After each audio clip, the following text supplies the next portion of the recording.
విశాఖలో టీడీపీ నేత గోమాంసం గోడౌన్ బట్టబయలైంది.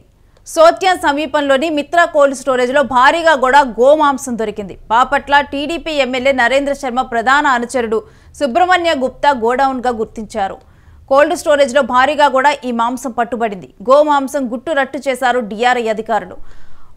సుమారు కూడా 1,89,00,000 కేజీల కౌమిట్ను కూడా ఇప్పుడు సీజ్ చేశారు అధికారులు. కౌమిట్ని ఇక రాష్ట్ర వ్యాప్తంగా కూడా గోవుల్ని కొనుగోలు చేసి వాటి మాంసాన్ని గుట్టుగా విదేశాలకు విక్రయిస్తున్నట్లుగా కూడా సమాచారం అందింది.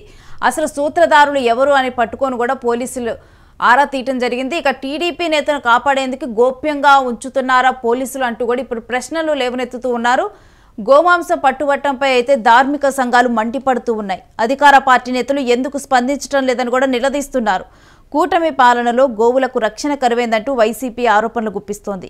ఇక ఆవుల అక్రమ రవాణా, గోమాంసం విక్రయాలను కూటమి సర్కార్ నియంత్రించలేకపోతున్నట్టు కూడా విమర్శలు వినిపిస్తూ ఉన్నాయి.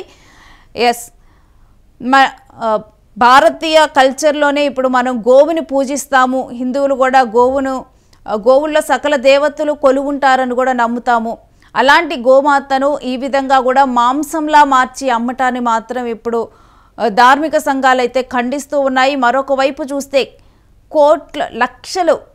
లక్షల కేజీలో పట్టుబట్టం, 1,89,00,000 కేజీలు కూడా ఇక్కడ గోమాంసం పట్టుబట్టం అయితే ఇప్పుడు సంచలనంగా మారిందనే చెప్పాలి. ఇక దీంట్లో కూడా సుబ్రహ్మణ్యం గుప్తా, టీడీపీ నేత సుబ్రహ్మణ్యం గుప్తా పేరు వినిపిస్తుంది. సోట్యం సమీపంలో మిత్రా కోల్డ్ స్టోరేజ్లో కూడా ఈ విధంగా కూడా గోమాంసం కౌ మీట్ను కూడా స్టోర్ చేయటం జరిగింది.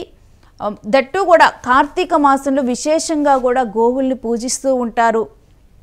అలాంటిది కార్తీక మాస సమయంలో ఈ విధంగా కూడా మాంసం పట్టుబడటం కూడా నిజంగా భక్తుల మనోభావాలను దెబ్బతీస్తుందని చెప్పాలి. బాపట్ల టీడీపీ ఎమ్మెల్యే నరేంద్ర శర్మ ప్రధాన అనుచరుడు సుబ్రహ్మణ్య గుప్తా గౌడౌన్గానైతే దీన్ని గుర్తించారు. ఈ విధంగా కూడా ఒక ప్రభుత్వంలో ఉండి అధికార పక్షం వైపుగా ఉన్నటువంటి నేత అనుచరుడు ఈ విధంగా గోదందా కొనసాగిస్తూ ఉన్నాడు. దీంట్లో స్టోరేజ్ చేశారంటే దీని వెనక డెఫినెట్గా కూడా పెద్ద వాళ్ళే తెలిసిన వాళ్ళు ఉన్నారు. ఈ విధంగా కూడా గోవధను అరికట్టాల్సిన వాళ్ళే ఈ విధంగా గోవధకు పాల్పడి ఈ విధంగా మనం చూస్తూ ఉన్నాం కదా. ఆ బాక్సులు మొత్తం కూడా ఇటు ఆవు మాంసాన్ని దాంట్లో ఉంచటం జరిగింది. ఇక ఇది చూసిన వాళ్ళందరూ కూడా ఒక్కసారిగా కూడా షాక్ అయ్యారు. ఇన్ని కేజీల్లో ఈ విధంగా కూడా గోమాంసంని దాచిపెట్టి ఉంచారా ఈ కోల్డ్ స్టోరేజ్లో అని చెప్పి కూడా ఒక్కసారిగా షాక్ అయ్యారు. గోమాంసం గుట్టును డిఆర్ఐ అధికారులు రట్టు చేశారు. మొత్తం కూడా డిఆర్ఐ అధికారులు పట్టడం జరిగింది. 1,89,00,000 కేజీల కౌమీట్ను సీజ్ చేశారు అధికారులు. ఇక రాష్ట్ర వ్యాప్తంగా గోవుల్ని కొనుగోలు చేసి వాటి మాంసాన్ని గుట్టుగా కూడా విదేశాలకు విక్రయిస్తున్నట్లుగా కూడా సమాచారం అందిన తర్వాత ఇక్కడికి రావటం జరిగింది డిఆర్ఐ అధికారులు. ఇక ఆ తర్వాత అసలు సూత్రధారులు ఎవరు ఈ గోడౌన్లో ఉన్నాయి. ఈ గోడౌన్ వచ్చేసి సుబ్రహ్మణ్యం గుప్తాదిగా తెలుస్తూ ఉంది. అతను టీడీపీ నేత అనుచరుడుగా తెలుస్తూ ఉంది. కానీ అసలు దీని వెనక ఉన్న సూత్రధారులు ఎవరు అనే కోణంలో కూడా ఆరా తీస్తూ ఉన్నారు. అయితే టీడీపీ నేతను కాపాడేందుకే పోలీసులు ఈ విషయాన్ని గోప్యంగా ఉంచుతున్నారు. దీని వెనక ఉన్నది ఎవరో పోలీసులకు తెలుసు, అయినప్పటికీ కూడా కావాలనే వెల్లడించడం లేదనే ఆరోపణలు పెరుగుతున్నాయి. ఇక ఈ గోమాంసం పట్టుబట్టం పైన అయితే ధార్మిక సంఘాలు అయితే ఆందోళన వ్యక్తం చేస్తున్నాయి, ఆవేదన వ్యక్తం చేస్తూ ఉన్నాయి, ఇక నిరసనలు తెలుపుతూ ఉన్నాయి. అధికార పార్టీ నేతలు ఎందుకు స్పందించటం లేదు ఈ విషయం మీద అని నిలదీస్తూ ఉన్నారు.